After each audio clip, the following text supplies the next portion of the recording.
আসসালামু আলাইকুম এভরিওয়ান, কেমন আছেন সবাই? আজকে আপনাদেরকে ইলিশ মাছ রান্না করে দেখাবো।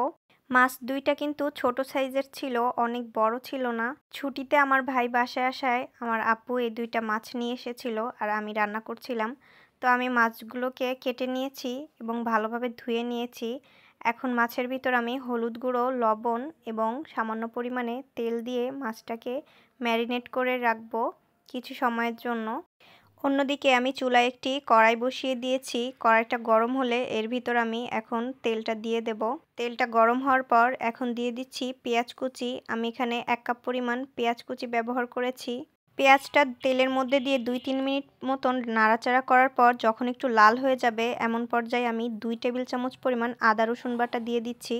এখন এই আদা রসুন বাটাটা একটু ভাজা ভাজা করার পর এর মধ্যে দিয়ে দেব ১ টেবিল চামচ পরিমাণ জিরা বাটা।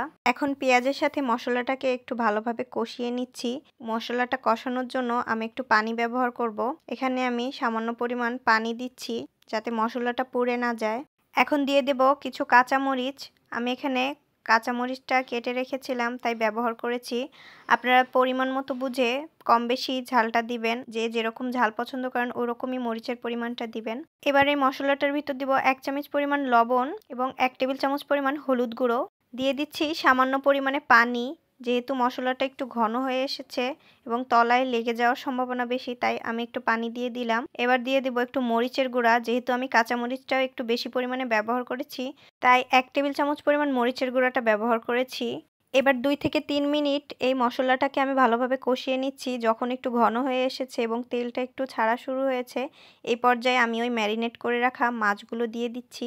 মাছগুলো মশলার ভিতর দেওয়ার পর ঢাকনা দিয়ে আমি কিছু সময়ের জন্য ঢেকে দিচ্ছি। প্রায় ২ থেকে ৩ মিনিট পর ঢাকনাটা উঠিয়ে আমি মাছগুলো খুব সাবধানে একটু উল্টে দিলাম। যেহেতু আমি মাছগুলো ভাজিনি যার কারণে উল্টানোর সময় একটু সাবধানে উল্টাতে হবে যেন মাছগুলো ভেঙে না যায়। এখন আমি মাছের ভিতর এবার ঝোল দিয়ে দিচ্ছি। আমি প্রায় ২ কাপ মতো পানি ব্যবহার করেছি। পানির পরিমাণটা এমনভাবে দিতে হবে যেন সম্পূর্ণ মাছটা পানির ভিতর ডুবে থাকে। এখন ঢাকনা দিয়ে আমি ২০ মিনিটের মতো এটাকে রান্না করে নেব। এর মাঝে আমি একবারও কিন্তু ঢাকনাটা উঠাইনি। ২০ মিনিট পর ঢাকনাটা উঠিয়ে এর ভিতর আমি টমেটো কুচি দিয়ে দিচ্ছি ১ কাপ মতো।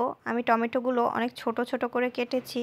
কারণ মাছটা রান্না প্রায় শেষের দিকে ছিল। এখন দিয়ে দিচ্ছি কিছু পেঁয়াজ কুলি। এটা আপনারা অপশনাল ভাবে রাখতে পারেন। কেউ চাইলে নাও দিতে পারেন। আমার বাসায় ছিল যার কারণে আমি দিয়েছিলাম।